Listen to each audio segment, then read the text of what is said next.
Good evening, New Life. Thank you for tuning in for another message today. Today, I believe I have a message that will challenge all of us. So I hope everyone is doing okay. I hope you got your Bibles, because I believe everyone who hears this message will be challenged today. And I feel like everyone will be challenged because this is something that I also have been dealing with personally. How many of you know that it's important to have a good reputation? How many of you think it's good to keep a good reputation? Have you ever heard the saying, your reputation precedes you? Meaning, even though I have never met you before, I don't know who you are, but I know about you. Now, this can be good or this can be bad. If it's bad, it's going to be really hard to make a good first impression, because people's expectations are already going to be set really high. They're going to expect you to not perform well. They're going to expect you not to be that nice. They're going to expect you not to be that great. But if you have a good reputation, you may find it easier. You may find it easier to impress people. That's why the people with good reputations, typically they get the job. The people with better reputations, they typically get the raise. They get the position. Because people know what they're worth, because of what they've done already in the past. And I've been dealing with this issue of holding a good reputation as a leader, because sometimes I feel like it's easy to tell others what to do. It's easy for me to encourage somebody else to read their word. It's easy for me to encourage somebody else to spend that time with God. But when it comes to me, some days I take that extra 30 minutes to sleep instead of spending that time with God. Some days I play games with my friends instead of opening my word and reading my Bible daily. Because it's a constant battle between my flesh and my spirit. Because the flesh only wants its own pleasure, but the spirit longs for that connection with God. That's why Paul says in Romans 8, verse 13, "For if you live according to the flesh, you will die. But if by the Spirit you put to death the deeds of the body, you will live." Meaning, naturally, the flesh is sinful, but by the Spirit you can overcome it. So the title of my message today is The Responsibility of Being a Leader. Now you may say, but Derick, I'm not a leader. I just go to church on Sundays. I just come and I sing along with the songs and I hear the message from pastor and then I go home. You might just go to work, do what you're told and go home. Or you just go to school, take your tests, do your homework and go home. But I tell you, if you are a Christian, you are a leader. You're a leader because you're constantly being watched. Constantly eyes are on you. People are watching how you behave. They're watching how you manage different situations, watching how you balance difficult moments in life. Because in their life, you are the living representation of Christ. That's why people are always asking for your advice. That's why people are always wondering what you're doing. And because of that, you have a reputation to uphold. You have the responsibility of being the representation of Christ here on earth. And most of the time, it's not easy, because people oftentimes do things that make you angry, things that will make you want to lash out, things that make you want to snap. But like Pastor Mark has been preaching over the past month, you ultimately choose your attitude. The outside world shouldn't have an effect on how you choose to behave. And today, I want to look into the life of Daniel. If you have your Bibles, open them up to Daniel chapter 6. We're going to be starting in verse 1. And while you turn to Daniel, I'm going to give you just a little bit of background. During this time, the Israelites have turned away from God. The Israelites have been in and out with their relationship with God. And because of that, now they have been captured by the Babylonians. And they took the most educated people and gave them new names and made them adapt to their culture. They had to change their entire lifestyle and reside under the king of Babylon. Even though Daniel was captured, he still upheld his reputation as a man of God. And God continued to use him and bless him with wisdom. Daniel would interpret the dream of Nebuchadnezzar. He would gain favor, and then he would interpret the writing on the wall. And because of all Daniel did, he would be placed as one of the leaders in Babylon. So starting in verse 1, it said, Darius the Mede decided to divide the kingdom into 120 provinces, and he appointed a high officer to rule over each province. The king also chose Daniel and 2 others as administrators to supervise the high officers and protect the king's interests. Daniel soon proved himself more capable than all the other administrators and high officers. Because of Daniel's great ability, the king made plans to place him over the entire empire. Then the other administrators and high officers began searching for some fault in the way Daniel was handling government affairs, but they couldn't find anything to criticize or condemn. He was faithful, always responsible, and completely trustworthy. From the first 3 verses we read here, we see that Daniel has a high reputation. The king is planning to place Daniel in charge of the entire empire. So the others began to search for something they could use against him, because he proved that he was more capable than everybody else. But they found nothing. How many of you would want to have a life like that, where people search and try to find fault in it, but they can't find anything? And the Bible says that he was completely faithful. He was completely trustworthy. He was always responsible. I would love to be like that. I would love to be described like that. But how many know there are people around you who don't always want the best for you? So they will try to find anything they can to tear you down. They will try to find anything they can to take that reputation from you. Because if they can't have it, neither should you. And I believe the other leaders began to envy Daniel and the position that he had. So they tried to take it away from him. So the first point that I have for you today is we should all aspire to live a life where no fault can be found in it, because we are the representation of Christ on earth. It says in verse 4, then the other administrators and high officers began searching for some fault in the way Daniel was handling government affairs, but they couldn't find anything to criticize or condemn. He was faithful, always responsible, and completely trustworthy. They were trying to find fault. I remember as a kid, I would always hear, don't go looking for something you don't want to find. Because who wants to find exactly what they were hoping wasn't there? You may know a good leader that seems to handle all the situations perfectly.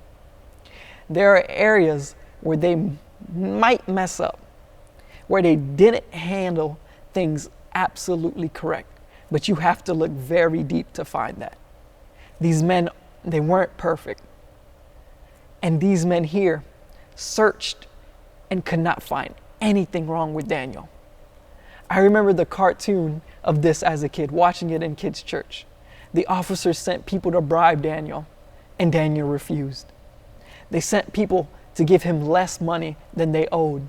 And while he counted it, he realized and he told them. He sent people with more money to give to Daniel than they owed. And Daniel saw that it was too much, and he would give back the money that was over. And they couldn't find nothing wrong with him. Through all the trials and traps that they set, nothing caught Daniel. How many of us would want to be like that? 2 Corinthians 5 verse 20 says, so we are all Christ's ambassadors. God is making his appeal through us. We speak for Christ when we plead, come back to God. That's what we should desire to be more like Christ, to be the best representation we can be. Then it says in verse 5, so they concluded, our only chance of finding grounds of accusing Daniel will be in connection with the rules of his religion. So they knew with his life, they couldn't find anything wrong with the way he was handling his business. So they began to spy on him. They began to watch him. And they realized the only way we can trap him is if it's with his religion. Because Daniel continuously prayed to God. He was not ashamed of his relationship with God. So they went to the king and they went to pass a law. They offered the king this rule saying that if anyone would pray to any other person or to any other god besides the king for the next 30 days, he should be thrown into the lion's den. And the king approved of it. He probably thought, this will help build my reputation. This will probably make me more popular around the kingdom and people will love me. And look what Daniel does when he finds out the news about the new rule. It says in verse 10, but when Daniel learned that the law had been signed, he went home and knelt down as usual in his upstairs room. With his windows open toward Jerusalem, he prayed 3 times a day, just as he had always done, giving thanks to his God. The second point that I have for you today is when things don't turn in your favor, don't turn away from God. I've seen it happen so many times where something tragic happens in somebody's life and they pray and ask God, God, please heal my loved one. God, please heal my body. God, please come through for me in this moment. And when God doesn't come through the way they expect him to, they turn away from him. They get angry at him because he didn't meet the expectations that they had. And then they begin to say things like, if God truly exists, why would he let bad things happen to good people? But just because you're a Christian doesn't mean everything's going to be fine and dandy. I actually believe it's the opposite. Because before you're a Christian, you're living your life how you want to. You're doing whatever you want to. And the enemy does not see you as a threat because you're not pulling anybody towards Christ. But the moment you decide to be a Christian and you decide to hold yourself to a standard, then the enemy begins to see you as a threat. Because now you can begin to pull people towards Christ. And now he has to try his best to detour you off that path. So he throws everything he has at you. John 16, verse 33 says, I have told you all this so that you may have peace in me. Here on earth you will have many trials and sorrows, but take heart because I have overcome the world.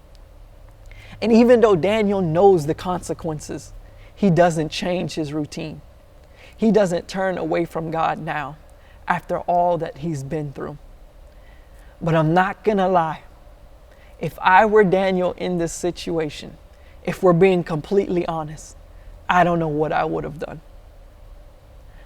If anything, I would have at least closed the windows in my room because no one needs to see what I'm doing. It's my personal relationship with God. No one needs to know what I do in the privacy of my home. But Daniel opened his windows for everyone to see. He wanted everyone to know that he valued his relationship with God more than any of the rules they set. No matter what happened, he was going to choose God, even if it cost him his life. And as soon as the officers saw Daniel praying, they went and reported it to the king. They told the king, remember that rule that you signed, that if anyone would be praying to another person or God, that they would get thrown into the lion's den. And he said, yes, he remembered. And then they told him, well, Daniel, your officer, he's been praying to his God 3 times a day. And the king felt he felt sorry for Daniel. And he tried everything he could to get him out of that situation. But they reminded him, once the king has signed the rule and sealed it with his seal, it cannot be undone. So the king sent the order to arrest Daniel.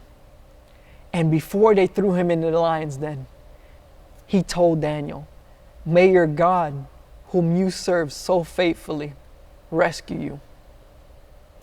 It says all that night, the king fasted. He refused his usual entertainment. And he couldn't even sleep that night because Daniel was on his mind. The only life lesson that I have for you today is, if your friends are in tough times and they're going through trials and tribulations and nothing seems to be going their way, pray and fast for your friends. It says, then early that next morning, the king set out to the lion's den and called out to Daniel. And he said, "Daniel, servant of the living God, was your God able to rescue you from the lions?" And Daniel responded, "Long live the king. My God sent his angel to shut the mouths of the lions." The third point that I have for you today is, when your faith is challenged by rules and regulations, remember they are also challenging God. When the king woke up early that morning to go to the lion's den, they probably thought he was crazy. Maybe he was going there to grieve the loss of his friend, his highest officer, his second in command. But once they heard the voice of Daniel, they realized who the true and living God was. See, maybe if they would have found fault in the way Daniel behaved, maybe if they would have found fault in the way Daniel handled his business, they would have been fine. But when they challenged his God, they were in trouble, because they put the reputation of God on the line. Daniel wasn't the only man who was a Christian there in Babylon, but he was the only man caught praying. And after that law was set, he was going to be the Christian thrown into the lion's den. Now, if you think about it, have you ever played a team sport and your best player got out first? What does that do to the morale of the team? It brings them down, because they realize that they could be out of their league. They don't have a chance of winning now. And Daniel, being in such a high position that he was, having the reputation of interpreting the dream, having the reputation of interpreting the writing on the wall, if Daniel were to die here, it would discourage all the Christians in the land. And God could not let that happen. So God would not let Daniel die, because his reputation was on the line. And because of their acts, all of the officers who accused Daniel were thrown into the lion's den with all of their wives, all of their children, destroying all of their lineage. And it says that the lions tore them apart before they even touched the floor. Now, I may not know what you're going through right now, and times may seem tough in this quarantine, but God still hasn't lost the battle. God still hasn't lost a battle. Don't turn away from him now. Just look over all of your life. Look through all the situations, all the battles, all the trials you've been through, and tell me when he has failed you. I've read the stories in the Bible. I've read all of the stories. I've read the books, and I've read all the battles. And I have yet to find one story where God loses. I remember as a kid growing up, I was always the one kid of the family who was always into the Bible, who was always into his word, And when we would go to church, I would answer all the questions. And everyone thought because his mom's a pastor, that's why he knows all this. But I had a reputation to uphold, not only as a pastor's kid, but as a Christian myself. Because not everyone that comes to church is a Christian. Not everyone who sits next to you in church and sings and prays has the same relationship that you have. So I had a reputation to uphold. So I wasn't scared to help others. I wasn't afraid. So I had to make it known that I knew the word. So if anyone had questions, they wouldn't be afraid to ask me. They wouldn't be afraid to come up to me. But that also meant that I had to watch the way I behaved. I couldn't be out there acting crazy. Now, I wasn't the best kid. There were times where I also got in trouble. But if all of those people, if you asked anyone around me, they would know that yes, he knows his word. Yes, he reads his Bible. Yes, he's a child that serves God. And I encourage all of you to be just like that, to be someone that seeks after God, that someone else, when they're in the times of need, where they feel down and lost, that they can come to you and ask for help because they look at you as the representation of Christ on earth. So that's the message that I have for you guys today, a message to encourage you. You're not alone. We all go through this together. But remember, you are a leader in the eyes of the world. Thank you, New Life. Have a good night.